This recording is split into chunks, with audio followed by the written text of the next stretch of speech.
Hey guys, and welcome to Pixel Cherry Ninja's channel. I wanted to do a video today having a look at some homebrew games that I'm enjoying on my Analogue Pocket. Now, the Analogue Pocket, as well as being able to play cartridges like Game Boy, Game Boy Advance and Game Boy Color, and also cartridges with adapters which give you access to like the Game Gear, the Atari Lynx, the PC Engine, as well as the Neo Geo Pocket. But what's really good is in the OpenFPGA side, we have lots of systems, right, that are supported. And well, the GBA, you can run cartridges, but you can also play it via OpenFPGA, and that's what we're looking at today, because some of the systems, yes, you can play via car, some of them you can't. So 5 homebrew games that I recommend, and the first one we are having a look at, guys, is a game called Goodboy Galaxy. Now, Goodboy Galaxy was something that I had my eye on. I believe these guys ran a Kickstarter, and with the Kickstarter you could get a ROM version of the game. As far as I know, the physical version isn't out yet. I could be wrong. When I go over to their website, it shows that it's still for pre-order, right? So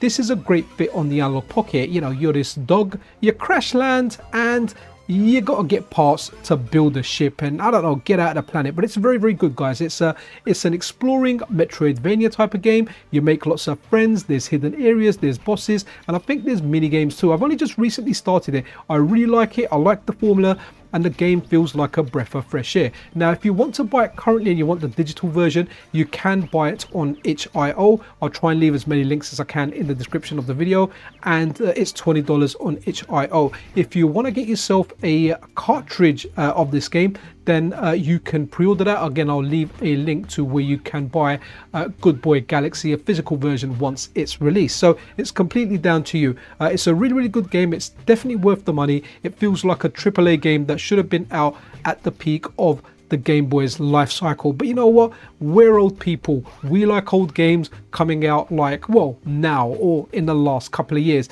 I definitely recommend this. It's one of the best homebrew games to come out, or best indie game, homebrew game, whatever you want to call it, right? It's amazing. It's really, really good, and it's a very, very good fit on the Analogue Pocket. So definitely try it out. If you're already playing it, then let me know what you think of it.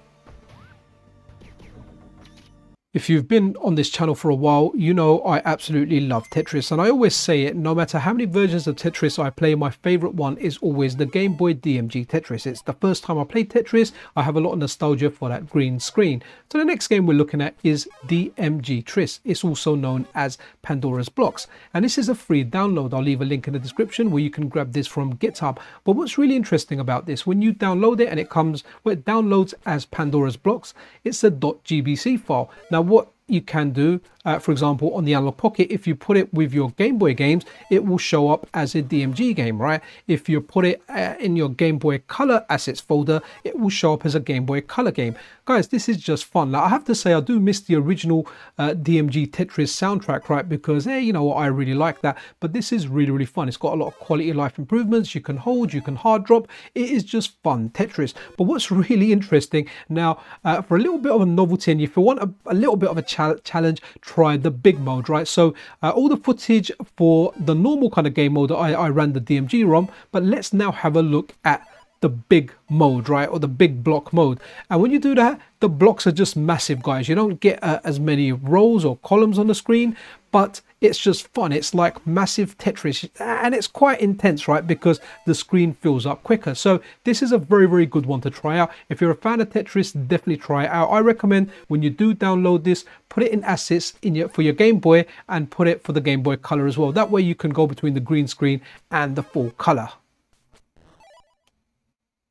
Everyone knows about Metal Gear. Now, Metal Gear is something that I originally played on the original PlayStation. I remember when Metal Gear Solid 1 came out, a friend of mine telling me about it, saying the game's so good that when he completed it, the first thing he wanted to do was complete it again. I checked it out. He actually lent me his copy, and I was blown away. It was like a blockbuster movie, an action game, a stealth game. It was just a masterpiece. What I haven't actually played is the older Metal Gears. Now, there was the original Metal Gear, as far as I know, was released for the MSX2, but the great news is, even though we don't have an MSX2 core for the Analogue Pocket, it has been ported over to the Commodore Amiga, and we have an excellent Amiga core available for the Analogue Pocket. And I have to give a shout out to the Amiga Vision guys, because if you add the latest Amiga Vision pack, you will get Metal Gear on there, and I can't recommend that enough. You can go and put this game on manually if you want, just, you know, by yourself, add it on and run it. You can grab it via itch.io, or the easy way is just add that Amiga Vision pack on there and you have so much Amiga goodness.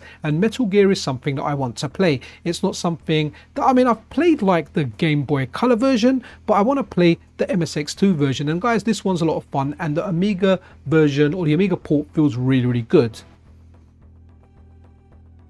Let's check out Real Bout Fatal Fury, and guys, it's not for the Neo Geo, this is for the Sega Mega Drive. It's something that got ported over very recently, like a few days ago. I wanted to do a dedicated video on it, but I didn't have a chance, so I thought let me add it to these 5 homebrew games that I'm currently enjoying and playing, and I want to recommend it to you guys. Yes, on the Analogue Pocket we have an excellent Neo Geo core, and you can play the Neo Geo version of Real Bout Fatal Fury, right? That's the proper version, but I really do like the Mega Drive version. Now, this may be a little bit of a controversial opinion, but I do remember having a couple of planes that you could swap between in the Fatal Fury games. Well, the Mega Drive version doesn't have that, and I kind of like that. Let me know what you guys think, but I was never a fan of the plane system in the Fatal Fury games. I just found it annoying. I liked it when you're on one plane, right? King of Fighter style, Street Fighter style. But guys, this is really a lot of fun.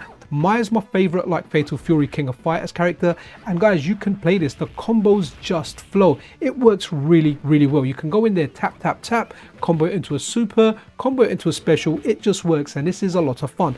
No matter how much you've played the Neo Geo version, you definitely want to check this out because it is worth playing and it is a lot of fun, and it's amazing to see the effort fans are going to bringing stuff over to their beloved Mega Drive. And by bringing it over to the Mega Drive, we can play it on FPGA consoles such as the Analogue Pocket. You know what, play it on your MiSTer if that's where you want to play it, but definitely check this out. So where I actually found out about this, and I'll leave a link to the video where I got the download link for this ROM, it was Rio Gamer over on YouTube. I'll make sure I leave a link to their channel in the video so you can get this for yourself, and it's a free download, right? Definitely check it out. You're gonna have some fun. Let's round up this video with the final recommendation number 5, which is going to be a modern retro classic. It's called Xeno Crisis. Now, I'm sure many of you guys know about Xeno Crisis, and many of you guys have played Xeno Crisis. If you haven't, you definitely should check it out. I remember the first time I played Xeno Crisis, I was at the London Gaming Market, which is an event that takes place 3 to 4 times a year, and the Bitmap Bureau had a stall set up there. They had the Neo Geo versions on display, and that's what I played, and straight away I was like, yeah, this is a banger of a game. My 2 sons were with me. They're young, they're not really into retro gaming. They're all about getting Pokemon toys when they went there. They tried it out and they said, yes daddy, this game is kind of cool. So when I got home, I purchased it for the Nintendo Switch, which I also think is a very good version. It's out for the modern consoles. I've got it for the Switch, but I'm pretty sure it's out for like PlayStation, Xbox, Windows, Steam, pretty much everything out there. But it's also out for a whole bunch of retro consoles, which gives us access to this game on the Analogue Pocket. So we've got a Neo Geo version, that's what you're seeing on the screen now. It's also available for the Mega Drive. It's available for the Super Nintendo, but I don't think there's a ROM available for that, right? So you won't be able to play the SNES version on the Analogue Pocket. If you can, then let me know. The N64 version is available. That's something you can play on the MiSTer, but the version we're seeing here and the one that I'm talking about is the Neo Geo one. Guys, this is a really good game. It's a fun game. It's like something from back in the day, but we got it, you know, well, now in the current day. It just works really well. The enemy designs are really good. The levels are designed well. Well, the levels are just arenas, but they feel well when you go through one room to another. The bosses in this game are fantastic. The first boss, it's like a cross between Predator and Jabba the Hutt, right? Very impressive. But that's it for this video, guys. 5 recommendations of homebrew stroke indie games that you can get. Some are premium that you have to pay for, and some of them are free. Please let me know your recommendations below as well, because if these kind of videos are popular, then I would like to do more across the MiSTer, the Analogue Pocket, PC. Share any homebrew gems you know of and I will check them out. Anyway guys, be absolutely awesome to one another. This is Pixel Cherry Ninja out.